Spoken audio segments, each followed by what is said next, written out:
नमस्कार दोस्तों।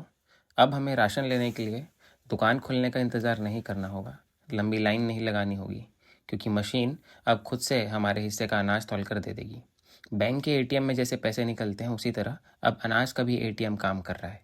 इसे कहा जाता है अन्न पूर्ति ग्रेन एटीएम, और अब यह सुविधा छत्तीसगढ़ में भी शुरू हो गई है। इस वीडियो में हम देखेंगे कि ये एटीएम क्या है और यह काम कैसे करता है। उसके बाद हम देखेंगे कि क्या यह पूरे छत्तीसगढ़ में लाया जाएगा। उसके बाद देखेंगे कि क्या इससे राशन दुकानें बंद हो जाएंगी, और उसके बाद अंत में देखेंगे कि इसके फ़ायदे और नुकसान क्या होंगे। पहले पॉइंट में हम देखेंगे कि यह एटीएम क्या है और यह काम कैसे करती है। तो यह एक अनाज वितरण मशीन है जो स्वचालित है, मतलब खुद से चलती है। इसे भारत में विश्व खाद्य कार्यक्रम और भारत सरकार के खाद्य एवं सार्वजनिक वितरण विभाग के सहयोग से विकसित किया गया है। इसका उद्देश्य है कि राशन की व्यवस्था में लगने वाली लंबी लाइन, हाथ से तौलने में होने वाली समस्या और वितरण में होने वाली देरी को कम करना।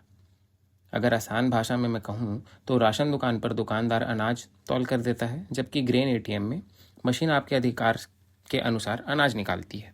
अगर इसकी वर्किंग देखें तो इसकी कार्य प्रणाली बेहद आसान है। इसमें हमें आधार कार्ड नंबर या राशन कार्ड का नंबर एंटर करना होगा मशीन में। उसके बाद हमें फिंगरप्रिंट डालना होगा अपना, और उसके बाद हमें राशन तुरंत ही मिल जाएगा। और इसकी खासियत यह है कि यह 25 किलो अनाज 40 सेकंड में निकाल कर दे देगी। यहाँ ये भी बताया गया है कि अलग अलग मशीन की क्षमता अलग अलग हो सकती है। दूसरे पॉइंट को देखें कि छत्तीसगढ़ में अभी यह कहाँ शुरू हुआ है और इसे कैसे पूरे छत्तीसगढ़ में लगाया जाएगा, या कब तक यह पूरे छत्तीसगढ़ में लग पाएगा। 2026 में अन्नपूर्ति ग्रेन एटीएम की शुरुआत रायपुर, दुर्ग और बिलासपुर से की गई है। यानी अभी इसे पूरे छत्तीसगढ़ में एक साथ लागू नहीं किया गया है, 3 जिलों से इसकी शुरुआत की गई है। इसे शुरुआती चरण माना जा सकता है और इसके अनुभव के आधार पर ही आगे दूसरे क्षेत्रों में विस्तार किया जाएगा। इस योजना को लेकर सबसे बड़ा सवाल यही है कि यह योजना पूरे छत्तीसगढ़ में कब तक पहुंचेगी। क्या अन्नपूर्ति ग्रेन एटीएम पूरे छत्तीसगढ़ में लगाए जाएंगे, और अगर लगाए जाएंगे तो कब तक। फिलहाल सरकार ने पूरे प्रदेश में इसे लागू करने की कोई निश्चित अंतिम तारीख घोषित नहीं की है। अभी शुरुआत केवल रायपुर, दुर्ग और बिलासपुर से हुई है, जैसे कि हमने पहले भी बात किया। लेकिन पूरे छत्तीसगढ़ में इसे लागू करना इतना आसान नहीं होगा, क्योंकि प्रदेश का सार्वजनिक वितरण तंत्र इतना बड़ा है कि हम खुद ही जानते हैं। खाद्य विभाग की व्यवस्था में शहरी और ग्रामीण उचित मूल्य दुकानों का अलग अलग नेटवर्क है, इसलिए सिर्फ मशीन खरीद कर लगा देना पर्याप्त नहीं होगा। हर मशीन के लिए जगह, बिजली, इंटरनेट, सुरक्षा, संचालन, अनाज की नियमित आपूर्ति और रख रखाव की व्यवस्था करनी होगी। उदाहरण के लिए दुर्ग में लगी मशीन के संचालन के लिए ऑपरेटर और सुरक्षा कर्मियों की 2 शिफ्ट की व्यवस्था की गई है। इससे अंदाज़ा लगाया जा सकता है कि मशीन लगने के बाद भी उसके संचालन की अपनी अलग लागत होगी और उसकी व्यवस्था भी करनी होगी। इसलिए क्या यह हर गांव में लगाई जाएगी? व्यवहारिक रूप से देखें तो हर गांव की हर राशन दुकान पर अलग ग्रेन एटीएम लगाना मुश्किल और महंगा हो सकता है। इसके बजाय शुरुआत में ज़्यादा संभावना है कि मशीनें बड़े शहरों, जिला मुख्यालयों, बड़े कस्बों और ज़्यादा लाभार्थियों वाले केंद्रों पर लगाई जाए। ग्रामीण क्षेत्रों में एक संभावित मॉडल यह हो सकता है कि मशीन एक ऐसी जगह पर लगाया जाए जहाँ से कई गांवों को जोड़ा जाए, लेकिन इसमें भी दूरी का सवाल है। अगर किसी ग्रामीण को राशन लेने के लिए 10-15 किलोमीटर दूर जाना पड़े तो मशीन लगाने का कोई फ़ायदा नहीं होगा।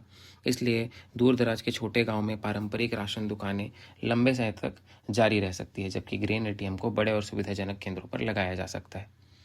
कितने समय में यह व्यापक विस्तार हो सकता है, इसकी अगर हम अनुमानित समय भी देखें तो 2029, 2031 या 2032 तक ऐसा सोच सकते हैं कि एक व्यवहारिक अनुमान हम लगा सकते हैं। लेकिन यह बात स्पष्ट है कि सरकार द्वारा घोषित समय सीमा नहीं है, बल्कि उपलब्ध जानकारी और व्यवहारिक परिस्थितियों के आधार पर यह अनुमान है। इसलिए यह कहना अभी भी सही नहीं होगा कि 2030 तक छत्तीसगढ़ की हर राशन दुकान पर ग्रेन एटीएम लगाया जाएगा। तीसरे पॉइंट पे आते हैं कि क्या इससे राशन दुकानें बंद हो जाएंगी? तो नहीं, अभी केवल कुछ स्थानों से ग्रेन एटीएम की शुरुआत हुई है। इसका मतलब यह नहीं है कि प्रदेश की सभी राशन दुकानें बंद कर दी जाएंगी। अभी इसे एक नई तकनीकी व्यवस्था के रूप में शुरू किया गया है। भविष्य में इसका विस्तार कितना होगा और पारंपरिक राशन दुकानों की भूमिका कितनी बदलेगी, यह आगे के सरकारी निर्णय और इसके अनुभव पर ही निर्भर करेगा। अब चौथा और अंतिम पॉइंट पे आते हैं कि इसके फ़ायदे और नुकसान क्या होंगे। तो सबसे पहले हम इसके फ़ायदे देख सकते हैं कि हमें 24 घंटे राशन लेने की सुविधा मिलेगी। पारंपरिक राशन दुकान के निश्चित समय का इंतज़ार करने की ज़रूरत कम हो सकती है। कोई व्यक्ति अगर सुबह जल्दी काम पर जाता है या दिन में मजदूरी करता है तो उसके लिए यह सुविधा उपयोगी हो सकती है। और इसके कुछ कुछ संभावित फ़ायदे जैसे कि हम देखें तो लंबी लाइन में कमी, सही मात्रा में अनाज, वितरण में ज़्यादा पारदर्शिता, समय की बचत, दुकान के समय की बाध्यता कम होना और राशन लेने की पूरी प्रक्रिया ज़्यादा तेज़ और तकनीकी हो सकती है। और अगर इसके नुकसान और समस्या की बात करें तो पहला तो ये कि अगर मशीन ख़राब हो जाए, तो अगर इंटरनेट या सर्वर की समस्या हो, तो बायोमेट्रिक पहचान अगर नहीं हो पा रही है, तो अगर अनाज खत्म हो जाए, तो इन परिस्थितियों में लाभार्थी को वैकल्पिक व्यवस्था की ज़रूरत होगी। मतलब अगर यह सब काम नहीं करेगा तो कोई तो होगा जो इनको सुलझाएगा। इसलिए इसकी सफलता तकनीकी सहायता, इंटरनेट, नियमित अनाज आपूर्ति और रखरखाव पर भी निर्भर करेगी। ऐसा नहीं है कि सिर्फ यह मशीन लग जाएगी और वो मशीन पूरा काम करेगी। मशीन की मेंटेनेंस के लिए भी तो लोग चाहिए होंगे। उसमें अनाज कौन भरेगा? जैसे अभी महिला स्वयं सहायता समूह को ये काम दिया गया है किसी किसी जगह पे, रायपुर, बिलासपुर, दुर्ग में से किसी एक जगह पर, मुझे याद नहीं आ रहा है। तो ऐसा नहीं है कि सिर्फ मशीन ही है जो एक जगह रहेगी और पूरा काम करेगी, ऐसा नहीं है। मशीन में अगर अनाज डाला जा रहा है तो अनाज कैसे डाला जाएगा, उसको कौन डालेगा, ख़त्म हो गया तो उसको रिफ़िल करना तो पड़ेगा ही। फिर उसकी सिक्योरिटी के लिए वहाँ लोग रहने होंगे।